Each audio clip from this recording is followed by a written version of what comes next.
Bismillah.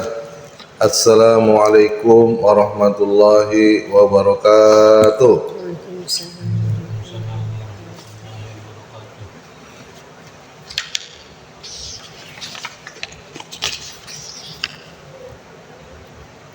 Alhamdulillahilladzi akramal muttaqina bi jannatin wa hurun in.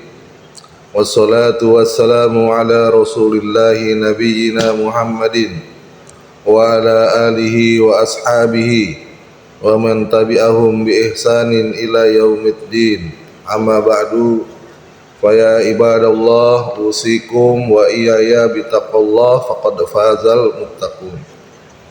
Faqad qala Allah ta'ala fi kitabihil karim, a'udzu billahi minasy syaithanir rajim, bismillahirrahmanirrahim.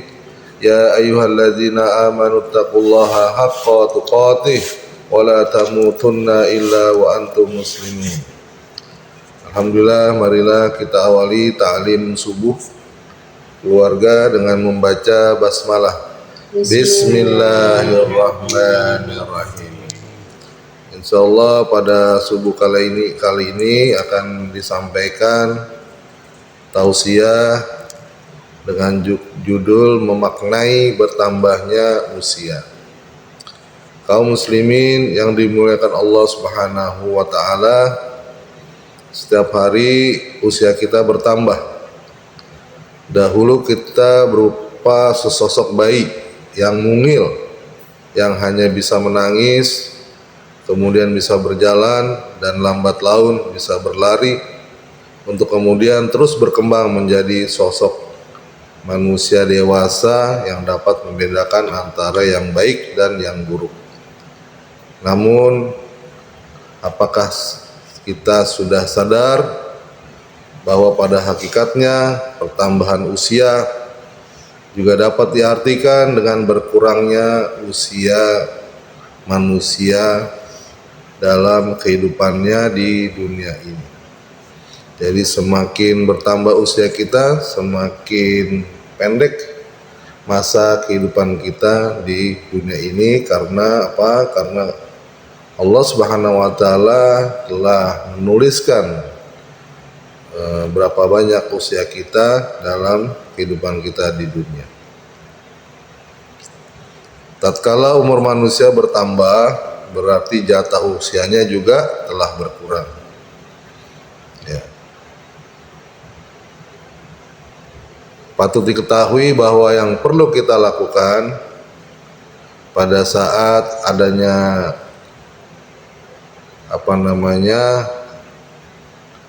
bertambahnya usia kita adalah kita harus mensyukuri nikmat umur yang dianugerahkan Allah Subhanahu wa taala kepada kita.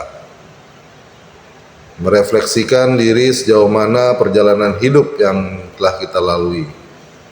Berbagai kesalahan yang kita lakukan di masa lalu jangan sampai terulang lagi. Ya, muhasabah. Jadi setiap kita bertambah usia kita menjadikan itu sebagai momen untuk melakukan muhasabah, mengevaluasi diri. Selain itu kita juga harus bertekad untuk meningkatkan amal kebaikan yang selama ini kita lakukan, serta hendaknya selalu berdoa pada Allah Subhanahu wa taala semoga kita semakin panjang umur, semakin banyak amal soleh kita. Itulah nilai utama yang dapat kita petik dari pertambahan usia kita. Hadirin yang dirahmati Allah Subhanahu wa taala, ada 4 hal penting yang mesti kita cermati, kita perhatikan dari bertambahnya usia kita. Yang pertama adalah kita harus ada dalam diri kita, yaitu orientasi kepada masa depan. Maksudnya apa?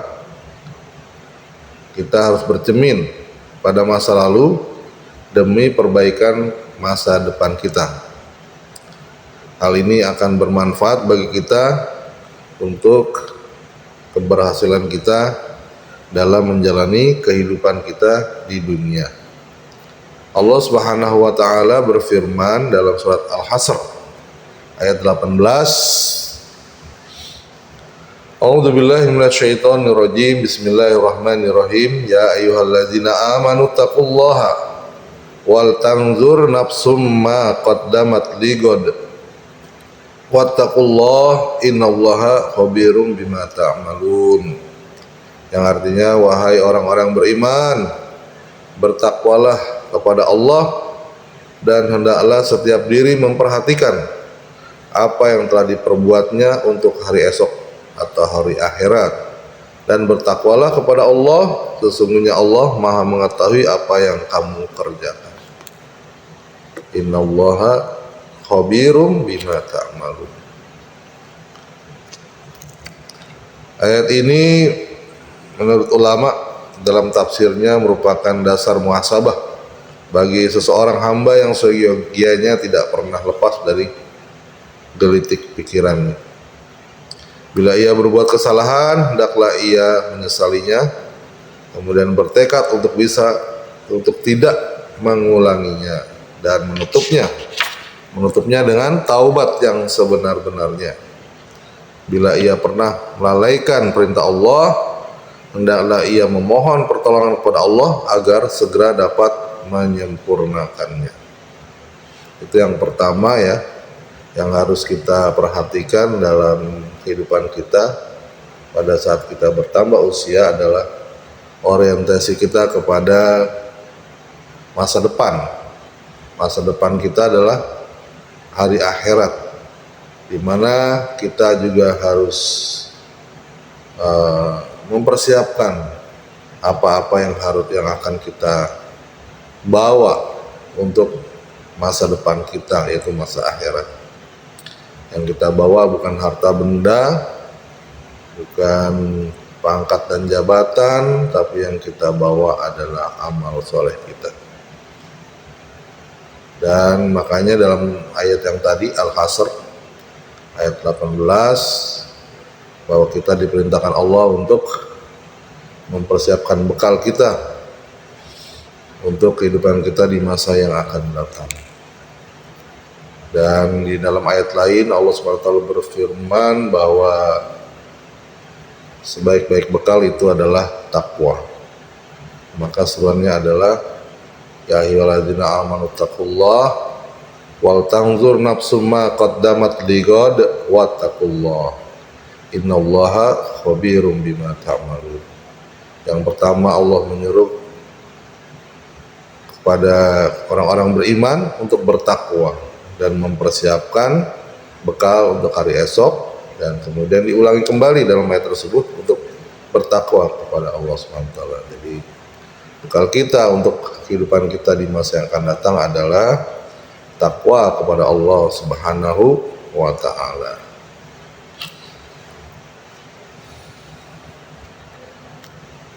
Untuk poin selanjutnya akan kita sampaikan pada kajian subuh, taklim subuh keluarga pada pertemuan yang akan datang. Insyaallah kita akan bacakan besok pagi.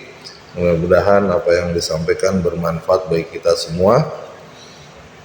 Kita lanjutkan nanti dengan pembahasan tentang mengenal pribadi agung Nabi Muhammad SAW dari kitab yang disusun oleh Imam At-Tirmizi yang akan disampaikan oleh Ahina Muhammad Faris Santoso. Kepadanya kami persilahkan.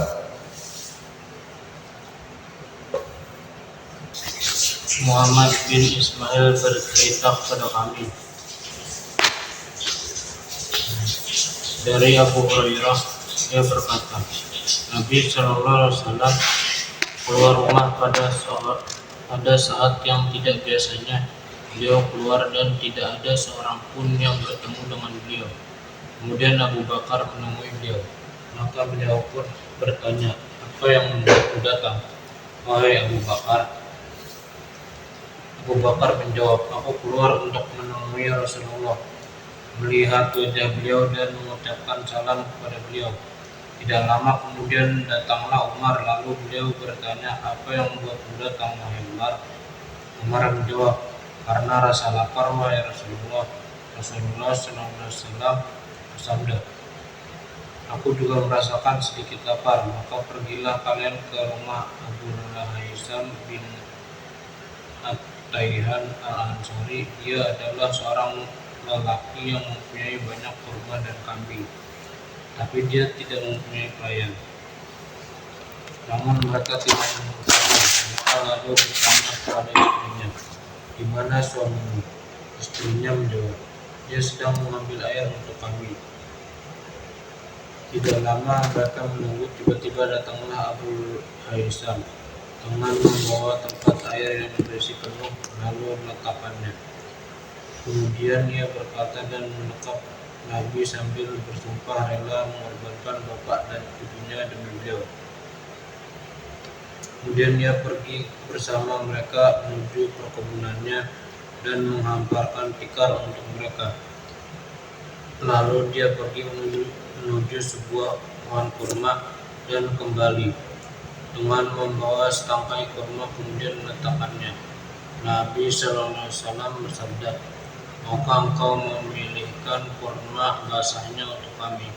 Dia menjawab, "Wahai Rasulullah, aku ingin kalian sendiri yang memilih kurma basah dan kurma mudanya." Lalu mereka makan kurma dan minum dari air tersebut. Setelah itu Rasulullah SAW bersabda, "Demi zat yang jiwaku ada di tangannya, ini termasuk kenikmatan yang akan ditanyakan kepada kalian kelak pada hari kiamat. Tempat berteduh yang dingin, kurma basah yang lezat, dan air tawar." Abu Haisam pergi untuk membuatkan mereka makanan. Lalu Nabi SAW bersabda, "Janganlah engkau menyembelih kambing yang ada air susunya." Oleh karena itu Abu Haisam menyembelih kambing betina yang berumur 4 bulan atau kambing jantan berumur belum sampai 1 tahun. Setelah siap mereka makan makanan yang dihidangkan. Sesudah itu Rasulullah bertanya, "Apakah engkau mempunyai pembantu?" Abu Haisam menjawab, "Tidak." Rasulullah bersabda, "Jika kami mendapat tawanan, datanglah menemui kami." Alhamdulillah, sudah kita dengar tentang kepribadian agung dari Rasulullah SAW. Mudah-mudahan kita dapat mengikuti sunnah beliau dan melaksanakannya dalam kehidupan kita sehari-hari. Mari kita tutup ta'lim subuh keluarga ini dengan membaca kifaratul majlis. Subhanakallahumma Rabbana wa bihamdika asyhadu an la ilaha illa anta astaghfiruka wa atubu ilaik.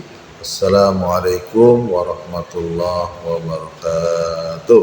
Waalaikumsalam warahmatullahi